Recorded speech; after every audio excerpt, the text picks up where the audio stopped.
The rain didn't just fall on the Thorne estate. It punished it. Inside, the air-conditioned silence of the marble foyer was more suffocating than the humidity outside. Julian Thorne didn't look at his wife of 5 years. He looked through her, his eyes fixed on the amber liquid in his crystal tumbler. Beside him, his mother, Beatrice, sat like a porcelain vulture, her smile sharp enough to draw blood. "The Uber is at the gate, Elena," Julian said, his voice a flat, rehearsed monotone. 10 minutes. Anything you didn't bring with you stays, including the shoes. They were a gift from the firm, after all." He didn't just break her heart. He erased her existence. The anniversary dinner was cold before it was even served. Elena stood at the base of the grand staircase, her fingers trembling against the silk of a dress she had worn to their first gala, a dress that was now, according to Beatrice's whispered asides, tragically out of season. In her hand, she clutched a small, weathered leather case. Inside was a vintage brass compass, its needle steady despite her shaking hands. It had belonged to her father, a man Julian once claimed to admire for his rugged, salt-of-the-earth spirit. Now that spirit was just another liability on a balance sheet. "Julian?" Elena's voice was a ghost of itself. "It's our 5th year. We talked about Italy. We talked about starting a family." Julian finally turned, the firelight from the massive hearth dancing in his pupils, making them look like cold coins. He was 34, the golden boy of logistics, a man who had built his empire on the efficiency of cutting ties. "We talked about a lot of things when I was building Thorne Logistics, Elena. Concepts change. Markets shift." He took a slow, deliberate sip of his scotch. "You were the face of the everyman CEO's wife, the sweet, simple girl from the Ohio diner. It worked for the IPO. It worked for the brand. But we're moving into the global sector now. I'm merging with the Sterling Group." Beatrice stood up, her silk dress rustling like dry leaves. She walked over to Elena, her eyes scanning the younger woman with a clinical, icy disdain. "Let's be honest, dear. You've reached your ceiling. Julian is a rocket ship, and you are the heavy, rusting scaffolding he used to launch. To keep you would be inefficient." "Inefficient?" Elena whispered. She looked at the man she had stayed up with until 3 a.m. for years, color-coding his spreadsheets and making sure he ate when he forgot. "Julian, I loved you when you had a folding desk and a lease share office. I didn't care about the money." "And that," Julian snapped, the first sign of heat entering his voice, "is exactly the problem. You don't understand the language of power. You never did. You're content with enough. I am not." He reached into his breast pocket and pulled out a thick envelope. He tossed it onto the mahogany side table. It landed with a dull, heavy thud. "The petition for dissolution. It's based on the post-nuptial agreement you signed 3 years ago, the one you didn't read because you trusted me." He smirked, a jagged, ugly thing. "You get a $50,000 lump sum and moving expenses. That's it. No alimony. No percentage of Thorne Logistics. You signed away the rights to my future the moment you thought you were securing our love." "You planned this," Elena realized, the coldness finally reaching her bones. 3 years ago, when you said we needed to protect our assets for our future children, you were protecting yourself from me." "I was protecting the empire," Julian corrected. He checked his Patek Philippe. "You have 8 minutes left. My security team is waiting in the hall to escort you. Don't make them use force, Elena. It would be such a tacky ending to a 5-year campaign." He walked toward the window, where his executive assistant, a sharp-featured woman named Lydia, was already holding a tablet out for his signature. They didn't even wait for her to leave the room. before they started discussing the next day's press release. The next few minutes were a blur of mechanical cruelty. Under the watchful, silent gaze of two burly men in black suits, Elena was led to the mudroom. She wasn't allowed to go back upstairs to the walk-in closet, filled with designer bags Julian had bought to upgrade her. Instead, they handed her a black, heavy-duty garbage bag. "Your personal effects from the hallway closet," one of the guards said, his voice surprisingly soft, almost apologetic. Inside were her old college hoodies, a pair of worn-out sneakers, and the framed photograph of her parents that Julian had once complained didn't fit the aesthetic of the living room. Elena clutched the bag to her chest. It felt like a corpse. As she was led out the front door, the rain hit her like a physical blow. The golden glow of the Thorne mansion seemed to retreat, the massive oak doors swinging shut with a sound like a gavel. Thud. Elena stood at the end of the long, winding driveway. The Uber Julian had called, the cheapest tier available, was idling by the gate. The driver didn't even get out to help her. She turned back once. In the high window of the master suite, she saw Julian's silhouette. He was standing with Beatrice and Lydia, three shadows against a backdrop of opulence. He didn't wave. He didn't even look down. Elena reached into the pocket of her old, damp cardigan and felt the cold brass of her father's compass. She looked at the needle.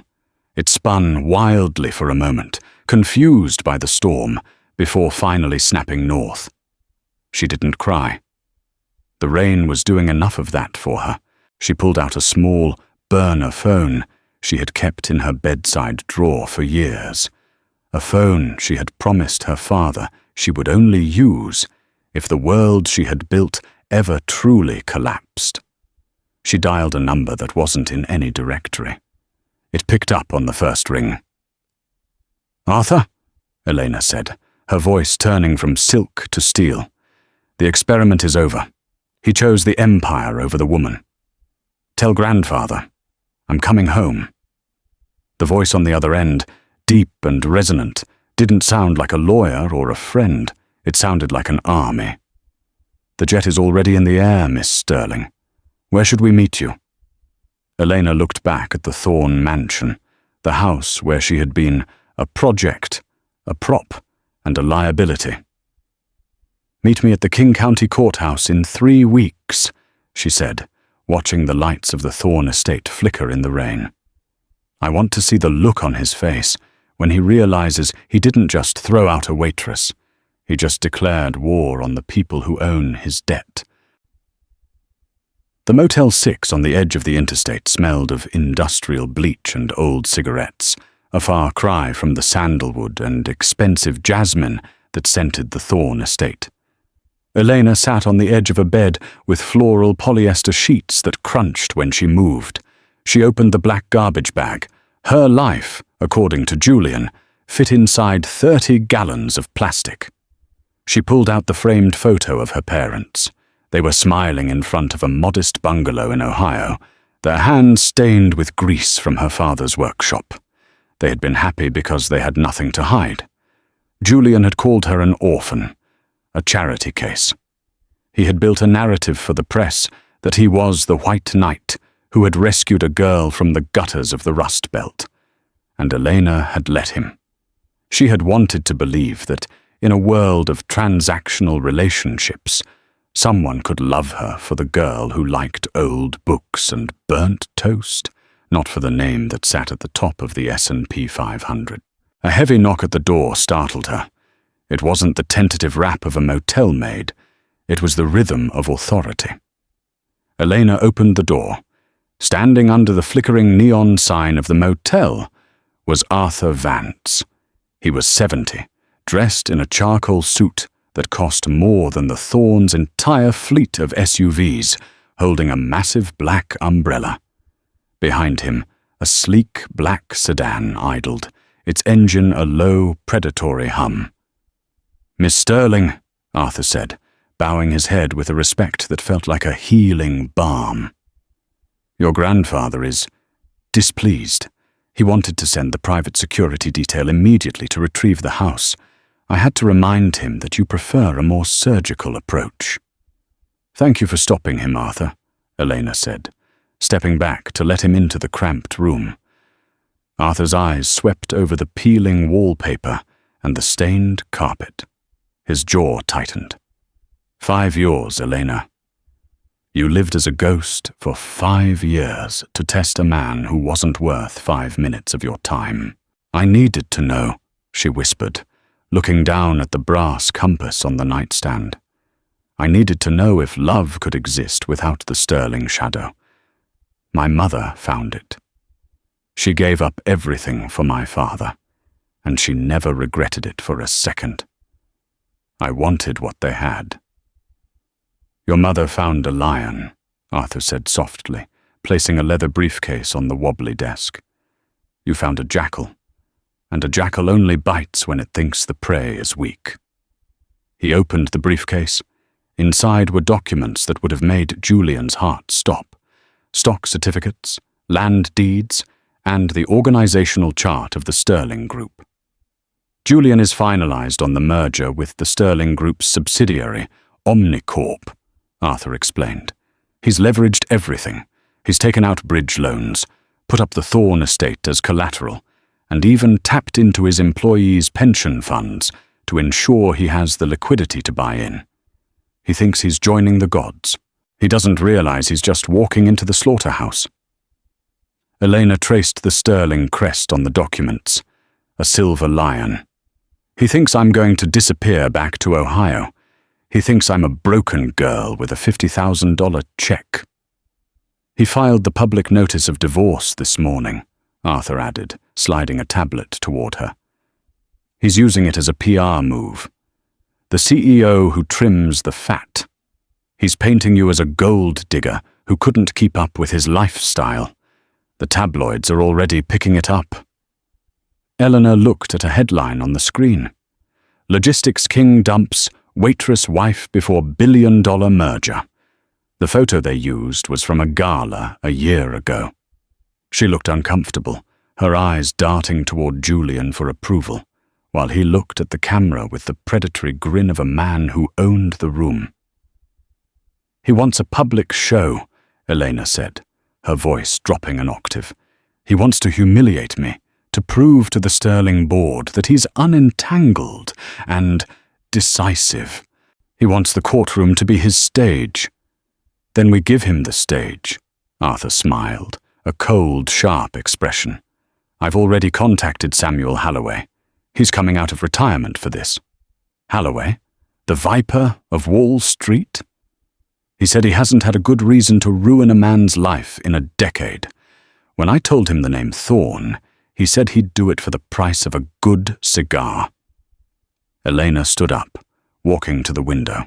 Across the highway, she could see the distant, glowing skyline of Seattle. Somewhere up there, in a penthouse office, Julian was probably raising a glass to his freedom. Arthur, Elena said, her reflection in the glass looking sharper, less like the girl in the Ohio diner, and more like the woman who had been groomed to run a dynasty. I don't want to just win the divorce. I want to buy the ground he stands on. I want him to realize that every breath he's taken for the last 5 years was permitted by the woman he just threw out in a trash bag. Ash and the Sterling Group. Tell grandfather to keep the merger on track. Don't let Julian suspect a thing. Let him spend every cent he has.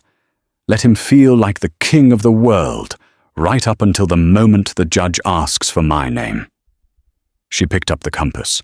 The needle was steady now, pointing true. I'm not Elena Thorne anymore, she said. I'm the Sterling debt collector, and I've come to collect it all.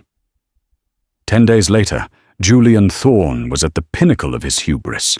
He stood in his office, overlooking the Puget Sound, while a tailor adjusted the shoulders of a new charcoal 3-piece suit. Lydia, his assistant, was reciting his schedule like a litany. The Sterling Group representatives are expecting the final signatures after the court hearing on Tuesday, Lydia said. They were a bit concerned about the personal instability of the divorce, but I assured them it was a clean break. No alimony, no asset sharing. The post-nup is airtight. Elena was a sentimental fool, Julian said, checking his reflection. She didn't even have a lawyer review the papers. She just cried and said she believed in us. It's almost sad how easy it was. She's staying at a hostel downtown, Lydia added with a smirk. The private investigators say she's been seen at a laundromat. She looks diminished. Julian felt a surge of power. That was the natural order of things. He was a rocket, and she was the debris. He was about to become a sterling partner. He was about to be untouchable. Good, Julian said, adjusting his silk tie. I want her to look as pathetic as possible in that courtroom. I want the Sterling board to see exactly what kind of liability I had the strength to cut loose. He didn't notice the small flickering light on his desk, a notification that a massive anonymous short position had just been taken against Thorn Logistics. He didn't see the silent movement of capital that was slowly encircling his empire like a noose. He only saw the crown. The Sterling Group's headquarters in Seattle was a monolith of glass and ego, and for Julian Thorn, it felt like the antechamber to heaven. He sat in a high-backed leather chair in a private conference room, surrounded by 3 junior associates and his lead counsel, Gavin Reed. Gavin was a man who didn't just practice law, he hunted with it. She rejected the $50,000 settlement, Gavin said, tapping a silver stylus against his tablet. She sent it back with a literal X drawn across the page. No counteroffer. No demands for the house. Just a refusal. Julian laughed, a sharp, metallic sound. She's emotional. She's probably waiting for me to call her and apologize. She thinks this is a game of chicken where I'll blink first and offer her $1 million to go away quietly. She doesn't realize I'd rather spend $5 million on you, Gavin, than give her 1 cent more than the post-nup dictates. It's not just the refusal, Gavin added, narrowing his eyes. She's retained counsel, an old-timer named Samuel Halloway. I looked him up. He hasn't seen the inside of a courtroom in over a decade. He's 80 if he's a day. His office is in a building that still uses a manual elevator. Samuel Halloway. Julian tilted his head, searching his memory. The name sounded like a distant thunderclap from a history book. I think my father mentioned him once. A vulture from the old days. He's probably just looking for a final paycheck before he kicks the bucket. Elena probably found him in the yellow pages, under cheap. The Sterling board is asking for a final confirmation of your unencumbered status by Monday, Lydia reminded him from the corner of the room. They're very specific about the clean slate clause. If there's even a hint of a prolonged legal battle, they might delay the merger. Julian felt a flicker of annoyance, the first crack in his porcelain confidence. There won't be a battle. We have the signed document. We have the video of her signing it. On Tuesday morning, we walk in. The judge recognizes the agreement. And by noon, I'm signing the Sterling merger. Tell the board to have the champagne ready. While Julian was measuring the drapes for his new empire, Elena was sitting in a room that smelled of dust, lavender, and ancient law books. Samuel Halloway didn't look like a viper. He looked like a grandfather who had spent too much time in the sun. He sat behind a desk made of solid, scarred oak, peering at Elena through thick, circular spectacles. He wasn't using a tablet. He was using a fountain pen that leaked blue ink onto his fingers. "He thinks you're a ghost, Elena," Samuel said, his voice a low, gravelly rumble. "And he thinks I'm a fossil. It is the greatest tactical advantage a man can give his enemy. the belief that they have already won. Elena reached into her bag and pulled out the brass compass. She set it on the desk between them. "I want to be fair, Samuel. I don't want to break the law. I just want the law to see what he really is." "The law is a mirror," Samuel said, leaning back. "Most people only look at it to fix their ties.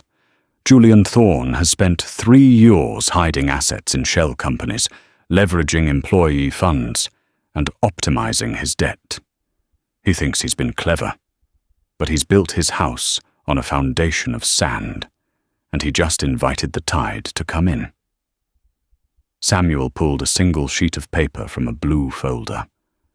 "This is the disclosure of the Aurora Trust. It's the entity that holds the Sterling family's private debt. Julian's been trying to figure out who owns it for 2 years. He thinks it's a group of Swiss bankers." Elena looked at the document. There, in elegant, looping script, was her middle name, Aurora. "He's leveraged Thorne Logistics against a $300 million bridge loan from this trust to fund the Sterling merger," Samuel continued. "He thinks he's borrowing from his future partners. He doesn't realize he's borrowing from the woman who used to make him coffee every morning." "When do we reveal it?" Elena asked. "Not until he's under oath." Samuel's eyes sparked with a sudden, predatory light.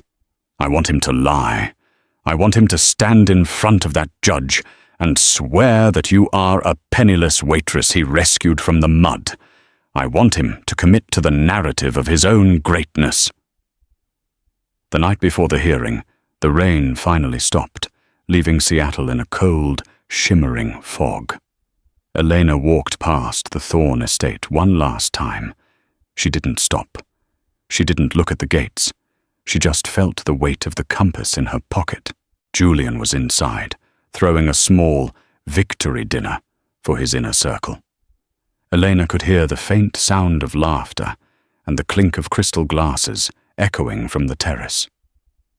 She remembered a night, 3 years ago, when she had been sick with the flu. Julian had stayed home, not to take care of her, but because he was afraid of catching it before a big meeting. He had slept in the guest room and sent a maid to check on her.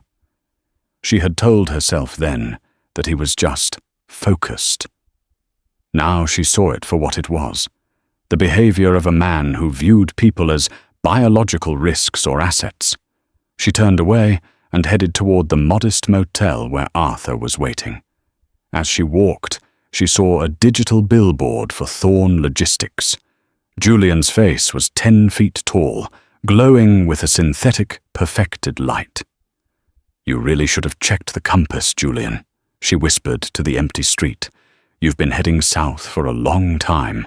She reached the motel and sat on the bed, staring at the phone. It buzzed. A message from Arthur. "The Sterling board is in position. The trap is set. Sleep well, Miss Sterling." But Elena didn't sleep. She sat by the window, watching the fog roll over the city, knowing that by this time tomorrow, the man she had loved would be a memory, and the woman he had tried to bury would be the only thing left standing in the ruins. The sky over Seattle on Tuesday morning was a bruised, heavy purple, as if the heavens themselves were holding their breath. Rain hammered against the granite steps of the King County Courthouse, but it didn't stop the press. Julian had leaked the hearing time to every major financial outlet. He wanted the world to see the orderly transition of his life. He wanted the optics of a man who could discard a wife as easily as a failing subsidiary. Julian arrived in a black SUV, flanked by Gavin Reed and 2 bodyguards. He looked immaculate, a lion in charcoal wool. He paused on the steps, flashing a practiced, somber smile for the cameras.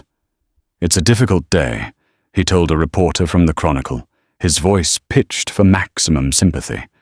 "But leadership requires making the hard choices for the sake of the company's future." Minutes later, a yellow taxi pulled up. Elena stepped out into the downpour. She wore a simple, off-the-rack grey suit that was a size too large, making her look fragile, almost swallowed by the fabric. She had no umbrella. Beside her, Samuel Halloway moved with a slow, agonizing shuffle, leaning heavily on a cane that looked like it had been carved in the 19th century.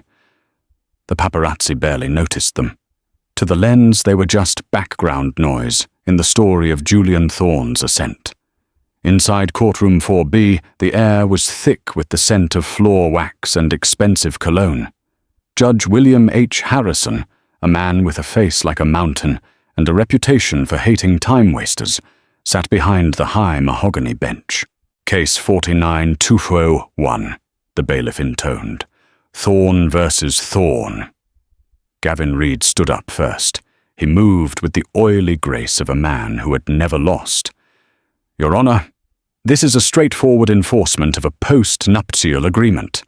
Mr. Thorne is a self-made titan. 5 years ago, he married the respondent, a waitress with significant debt.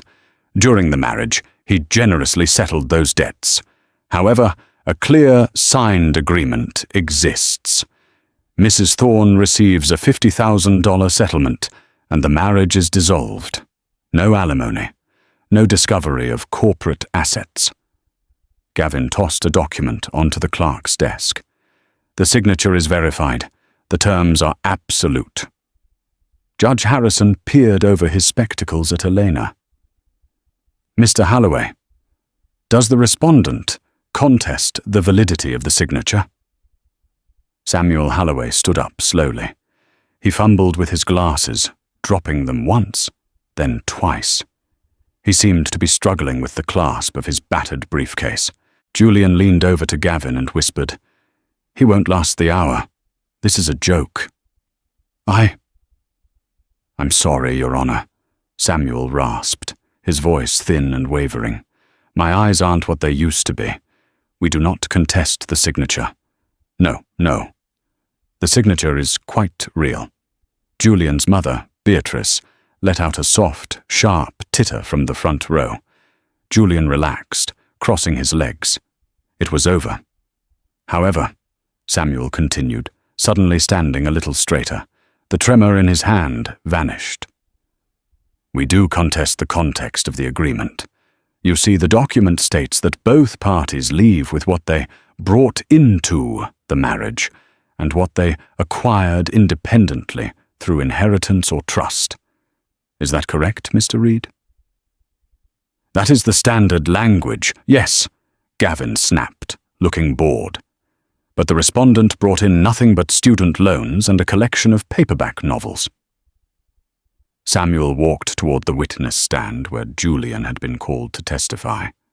"Mr. Thorne, under oath, you rescued Elena from a trailer park in Ohio, did you not? You provided her with every luxury. She had no family, no assets, no connections." Julian looked directly at the court reporter, his face a mask of benevolent pity. "That is correct. Elena was a sweet girl, but she was unformed. I gave her a world she never could have imagined. She had nothing when I found her. She has nothing now."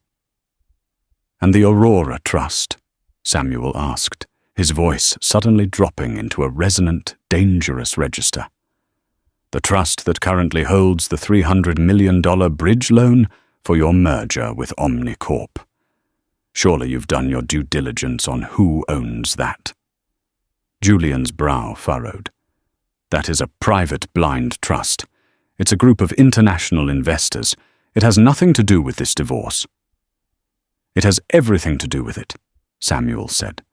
He reached into his briefcase and pulled out a file bound in blue velvet with a gold wax seal. He didn't hand it to Gavin. He handed it directly to the judge. "Your Honor, my client didn't sign that post-nup because she wanted Julian's money. She signed it because she didn't need it." The room went dead silent. "Mr. Thorne claims he married a girl named Elena Jenkins." Samuel's voice now boomed like a physical force. "But Jenkins was her mother's maiden name. a name she used when she ran away from the Sterling dynasty to marry a mechanic. My client's legal name, as evidenced by the Sterling family records and the Aurora Trust Charter, is Elena Aurora Sterling. The sound of Gavin Reed's pen hitting the floor was like a gunshot. The blood drained from Julian's face so fast he looked like a marble statue. He turned his head slowly toward the plaintiff's table. Elena wasn't looking at him. She was looking at the brass compass in her hand. She stood up, her posture shifting, the too large suit suddenly looking like armor. The fragility was gone. In its place was a woman who looked like she could buy and sell everyone in the room. Judge Harrison looked at the blue file, then at Elena, then back at Julian. "Mr. Thorne," the judge said, his voice a low, terrifying rumble, "did you just testify under oath that the majority shareholder of the Sterling Group, the woman whose company you are trying to merge with, is a nobody from a trailer park?" Julian opened his mouth, but no sound came out. Elena finally looked at him. Her eyes were cold, clear, and utterly devoid of the love that had once been his greatest asset. "The Uber is waiting, Julian," she said softly, her voice carrying through the frozen courtroom. "And I believe you're in my seat." The silence in courtroom 4B wasn't just a lack of noise, it was a physical weight, a vacuum that sucked the oxygen right out of Julian Thorne's lungs. The gallery, packed with journalists who had expected a routine slaughter of a social climber, sat frozen, their fingers hovering over smartphone screens.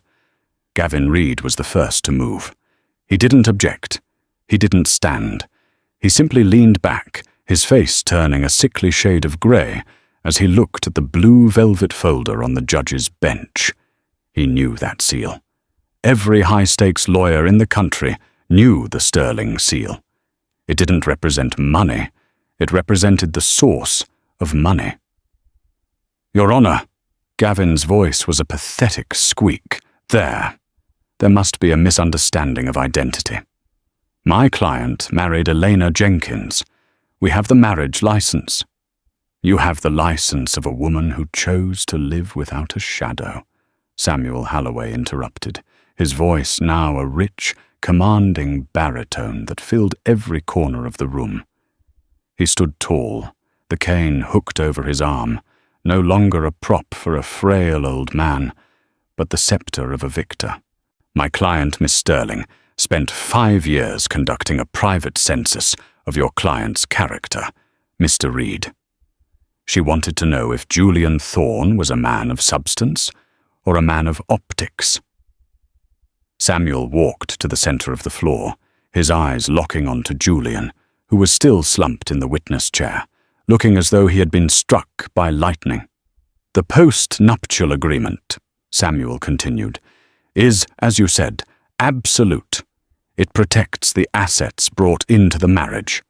Julian Thorne brought in Thorne Logistics, a company currently underwater, gasping for air, and survived only by a $300 million infusion from the Aurora Trust. Elena Sterling brought in, well, she brought in the Sterling name. And according to the very document you drafted, Mr. Reed, those assets remain separate." Judge Harrison slammed his gavel, the sound cracking through the room like a bone breaking. "Order! Mr. Thorne, sit down!" Julian hadn't realized he had stood up. His hands were shaking so violently that they rattled the wooden railing of the witness stand. "Elena," he rasped, his eyes wide and bloodshot. "Elena, baby, listen to me. I was under so much pressure. The board, the merger.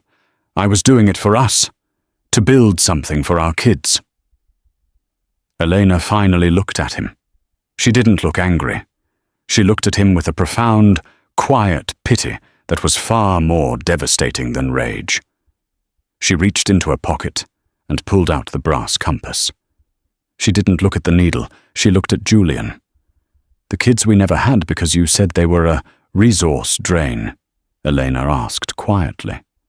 The us that ended the moment you handed me a garbage bag in the rain? I was protecting you, Julian shouted, a desperate, wild note entering his voice. I didn't want you dragged into the bankruptcy if the merger failed. I was being a husband. No, Elena said, standing up and walking toward the bench. You were being a predator. You just didn't realize who was in the cage with you. Samuel Halloway stepped forward, placing a new set of documents on the table.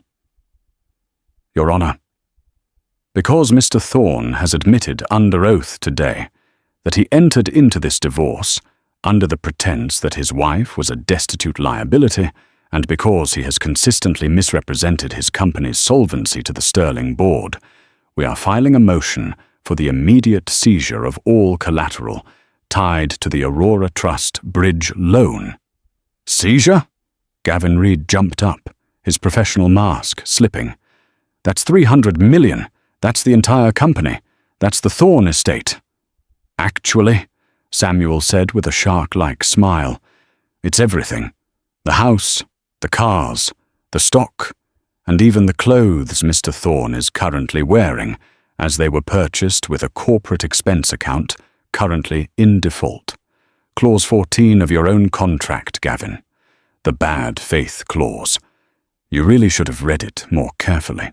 Beatrice Thorne let out a strangled cry from the front row and fainted, her pearls scattering across the hardwood floor like hail. The courtroom exploded. Reporters were screaming into their phones.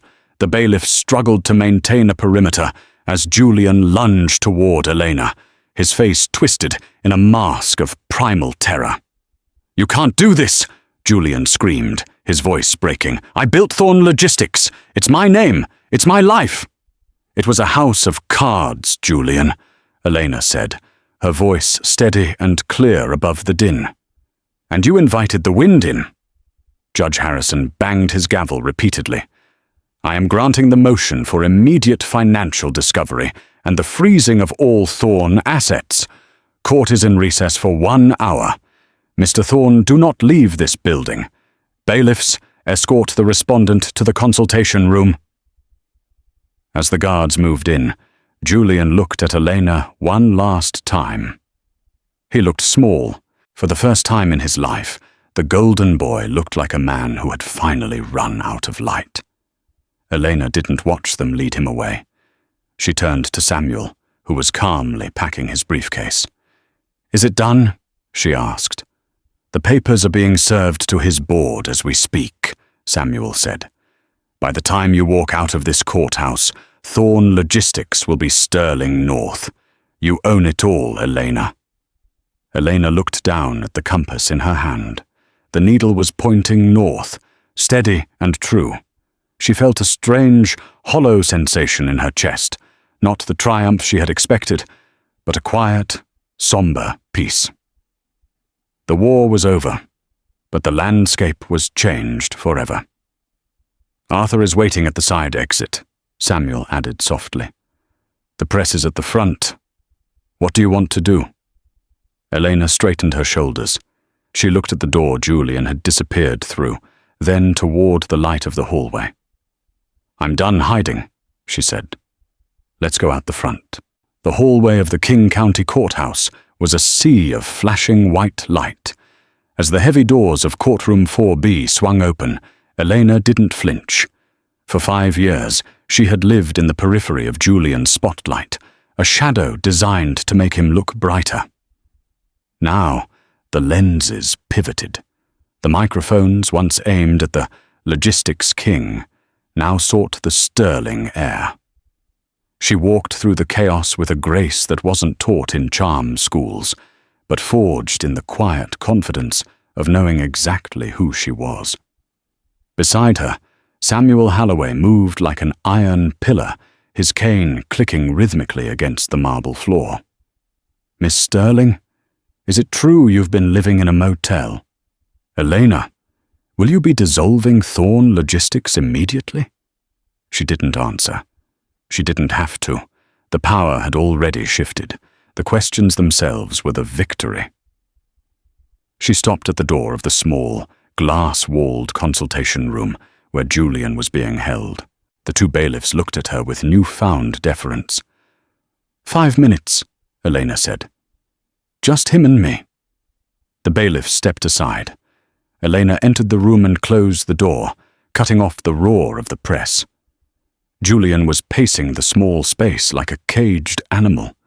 His tie was undone, hanging around his neck like a noose. When he saw her, he stopped. He didn't look like the man on the Forbes cover anymore.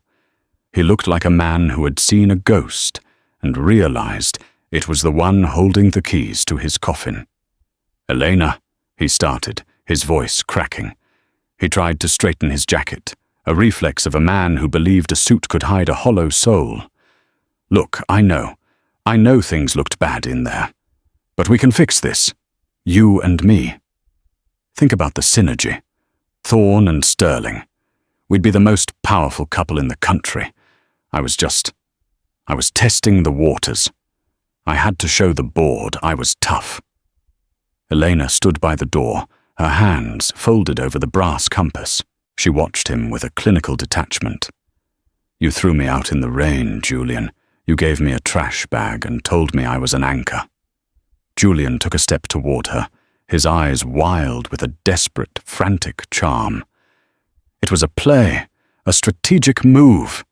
I knew you were strong, Elena. I knew you'd bounce back. And look at you. You're magnificent. We could rule the world together. Forget the divorce. We'll tear up the papers. I love you, baby. I never stopped." He reached out to touch her arm, his fingers trembling. Elena didn't move away. She simply looked at his hand until he pulled it back as if burned. "You don't love me, Julian," she said, her voice a calm, steady blade. "You love the $300 million I'm about to take from you. You love the merger that just died. You love the reflection of yourself you see in a polished boardroom table." She reached into her pocket and pulled out her phone. She tapped a file and laid it on the small table between them. A voice filled the room. Julian's voice, sharp and cold, recorded the night of their anniversary. "You're an anchor, Elena, and I'm a rocket. Anything bought with my money stays. Luckily for you, that dress looks cheap." Julian froze. The blood that had begun to return to his face vanished again. "I recorded it because I wanted to remember," Elena said. "I wanted to make sure that if I ever felt a moment of weakness, a moment where I missed the man I thought you were, I could hear the man you actually are." At that moment, Julian's phone, sitting on the table, began to buzz violently.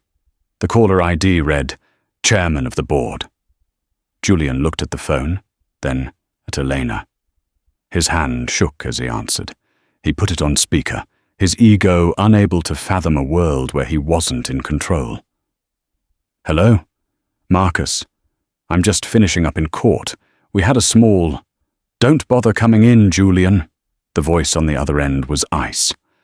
Marcus, the man Julian had mentored, sounded like a stranger. "The board has seen the news. More importantly, we've seen the Sterling Group's formal notice of default. You lied to us about the bridge loan. You lied about your wife. You've exposed the company to a hostile takeover." "Marcus, wait. I can restructure. The board has voted. You're out, Julian. Effective immediately. Security is currently escorting Lydia and your mother out of the building. Your shares are being liquidated to cover the debt to the Aurora Trust. You're done." The line went dead. The silence that followed was absolute. Julian sank into a chair, his eyes fixed on the blank screen of his phone. The empire he had built on the backs of others had collapsed in less than 60 minutes. Elena reached under the table and pulled out a heavy-duty black garbage bag she had brought with her. She dropped it on the table in front of him. It landed with a dull, crinkling thud. "What is this?" Julian whispered. "Your personal effects," Elena said. "I had Arthur pack them. Your shaving kit, your gym shoes. That blue sweater you wore when you went on the news to call me a gold digger. It's all in there." She walked to the door and opened it. The light from the hallway flooded in, highlighting the dust motes dancing in the air. "You told me to go back to the trailer park, Julian," she said, looking back over her shoulder. "You told me it was where I belonged. I'm leaving you exactly how you left me. Alone, with nothing but the clothes on your back and a bag of memories that don't mean anything anymore." Julian looked at the trash bag, then at Elena. "Where am I supposed to go?" Elena felt the brass compass in her hand. For the first time, she felt the weight of it lift. "Figure it out, Julian," she said. "You're an innovator, right?" She stepped out into the hallway, and the doors of the elevator slid shut, severing the connection to Julian Thorne forever. The collapse of the Thorne empire wasn't just a bankruptcy, it was a dissection. In the weeks following the verdict, the dismantling of Julian's life was public, brutal, and total. Because Julian had fought so aggressively to keep his finances separate via the post-nuptial agreement, the bankruptcy court showed him no mercy. The separation of assets he had once used as a shield became the sword that gutted him. The auction of the Thorne estate became the social event of the season. His collection of vintage Ferraris was sold to pay off legal fees. His bespoke suits, monogrammed with JT, were sold in bulk lots to second-hand retailers. Even the heavy mahogany desk where he had sat to sign the papers to evict Elena was carried out by movers, purchased by a tech startup founder who had no idea who Julian Thorne was. Elena, meanwhile, didn't just take the company, she exorcised it. On her first day, as the chairwoman of the newly rebranded Sterling Aurora Systems, she walked into the lobby. A massive, filtered portrait of Julian hung behind the reception desk, his smile radiating an artificial confidence. She didn't shout, she didn't make a scene. She simply pointed at it and whispered to the facility manager, "Remove it, sustainably." She gutted the toxic culture Julian had cultivated. The executive washroom, which Julian had installed with gold fixtures, was converted into a quiet room for nursing mothers. The senior engineers Julian had fired for being past their prime were rehired with back pay. Elena wasn't just running a company, she was proving a point. You don't need to be a tyrant to be a titan. As for Lydia, the assistant who had mocked Elena's cheap dress, her loyalty evaporated the second the company credit card was declined at a 5-star restaurant. She didn't stick around for the downfall. Rumor had it she moved to Miami 3 days after the verdict, trying to latch onto a cryptocurrency promoter, only to realize that in the world of high-stakes sharks, she was merely bait. 6 months later, a cold, biting wind blew through the darker streets of downtown Seattle. Far away from the glittering skyscrapers of the tech district, in a cramped, dusty storefront, nestled between a laundromat and a liquor store, a bell chimed. The sign above the door read, "PC Doctor, Fast Repairs."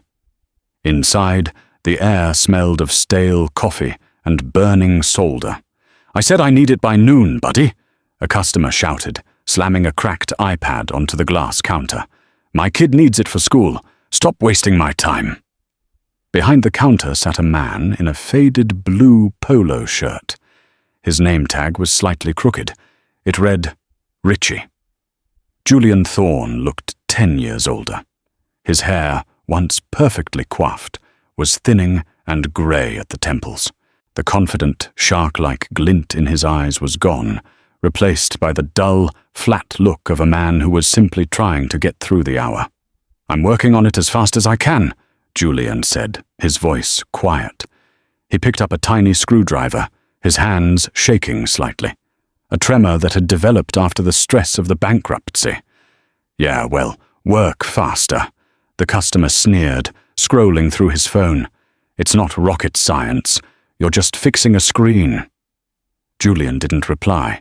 He couldn't. The irony was too thick to swallow. He had once engineered the merger of billion-dollar software architectures. Now he was being yelled at for not gluing a piece of glass fast enough. In the corner of the shop, a small, static-filled television was playing the midday news. And finally today, the news anchor announced, her voice cheerful, local tech giant Sterling Aurora has just unveiled their new global headquarters. CEO Elena Sterling was on site to cut the ribbon. Julian froze. The screwdriver slipped in his hand. He looked up at the grainy screen. There she was. Elena. She looked breathtaking. She wasn't wearing the diamonds he used to buy her to show her off. She was wearing a simple, elegant white suit, looking radiant and powerful. She stood on a podium surrounded by the very employees Julian had treated like shadows. They were cheering for her. A reporter on the screen thrust a microphone toward her. "Miss Sterling, your company has seen a 200% increase in stock value since you took over. What is your secret?" Elena smiled at the camera. It felt like she was looking right through the TV, right into the dusty repair shop, right into Julian's soul. "My secret," Elena said, her voice steady. "I learned that people aren't assets to be acquired or liabilities to be discarded. They are the foundation. The previous administration forgot that you can't build a castle on quicksand, because when the rain comes, the quicksand always washes away." Julian stared at the screen. The memory of the rain on the night he threw her out washed over him. The cold, the cruelty, the garbage bag. "Hey, Earth to Richie!" the customer barked, snapping his fingers in Julian's face. "Are you going to stare at the TV or fix my damn iPad?" Julian blinked, snapping back to his reality. He looked at the rude customer. For a fleeting second, the old Julian wanted to scream, to declare who he was, to shout that he used to be a king. But he wasn't a king. He was just a guy named Richie with a mounting pile of rent due and no one to call. "Sorry," Julian whispered, looking down at the broken device in his hands. "I'm getting back to work."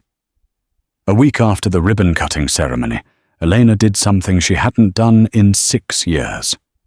She drove herself. She didn't use the Sterling fleet or a private driver. She took a modest silver sedan and drove 3 hours south of the city, away from the glass towers and the frantic hum of industry, until the air smelled of damp pine and wood smoke. She pulled up to a small white bungalow on the edge of a quiet Ohio town. The porch swing creaked in the light breeze, and the garden, though dormant for the winter, was neatly kept. This was the house her mother had chosen over a throne.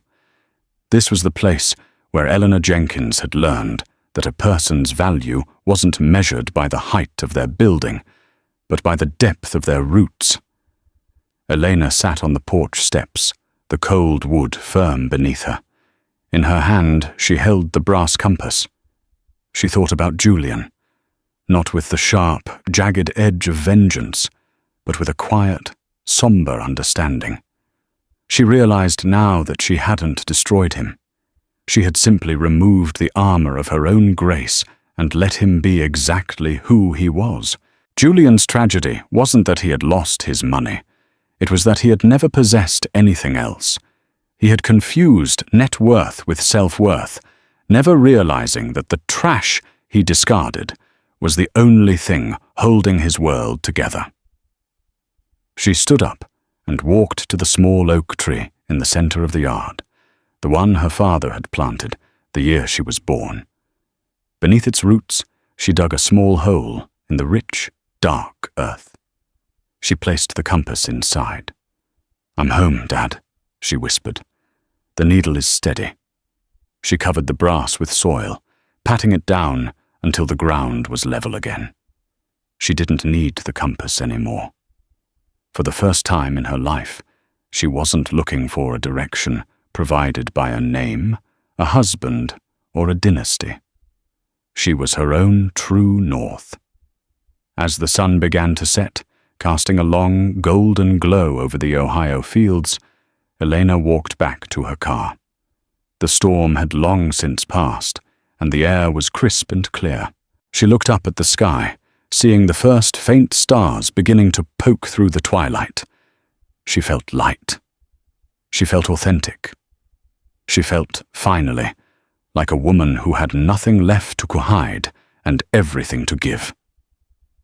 She started the engine and drove toward the horizon, a quiet smile on her face, leaving the ghosts of the Thorne mansion in the rearview mirror. The road ahead was long, but for the first time, she knew exactly where she was going. What an incredible journey for Elena.